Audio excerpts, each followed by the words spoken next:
So guys നിങ്ങൾക്ക് അടുത്ത review കാണിച്ചു തരാം ഗായ്സ്. ഇന്ന് നമ്മൾ പോകുന്നത് തിരുവമ്പാടിയുള്ള ഒരു ഹിഡൻ വാട്ടർഫോൾ കാണാൻ വേണ്ടിയിട്ടാണ് കേട്ടോ. അപ്പോൾ പോകുന്ന വഴിക്ക് തന്നെ നല്ല അടിപൊളി കാഴ്ചകളാണ് നമുക്ക് കാണാൻ പറ്റുക. ഫുൾ കോടയൊക്കെ വരുന്നിട്ടുള്ള കുറേ മലകളൊക്കെ കാണാൻ പറ്റും. സോ ഗായ്സ് നിങ്ങൾക്ക് അടുത്ത റിവ്യൂ കാണിച്ചു തരാം ഗായ്സ്.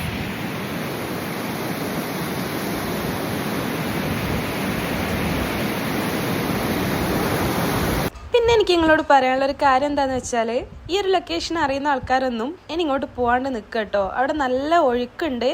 സോ നമ്മൾ പോകുന്ന സമയത്ത് അത് അറിയില്ലായിരുന്നു, അവിടെ ആർക്കും അങ്ങോട്ട് പ്രവേശനം ഇല്ല സത്യത്തിൽ. അപ്പോൾ പിന്നാണ് നമുക്കത് മനസ്സിലായത്. സോ ഇവിടെ മനസ്സിലായവർ ആരും അങ്ങോട്ടേക്ക് പോകണ്ട. പിന്നെ ഇതേപോലെ തന്നെ പല സ്പോട്ടുകളും ഉണ്ടാവും നമുക്കിപ്പോൾ പോകാൻ പറ്റാത്തത്. അപ്പോൾ അതൊക്കെ നിങ്ങൾ ആദ്യം തന്നെ അന്വേഷിച്ചിട്ട് വേണം ഓരോ സ്ഥലത്തും പോകാൻ വേണ്ടിയിട്ട് കേട്ടോ. തൽക്കാലം ഈ ഒരു ലൊക്കേഷനായിട്ട് തന്നെ നിൽക്കട്ടല്ലേ.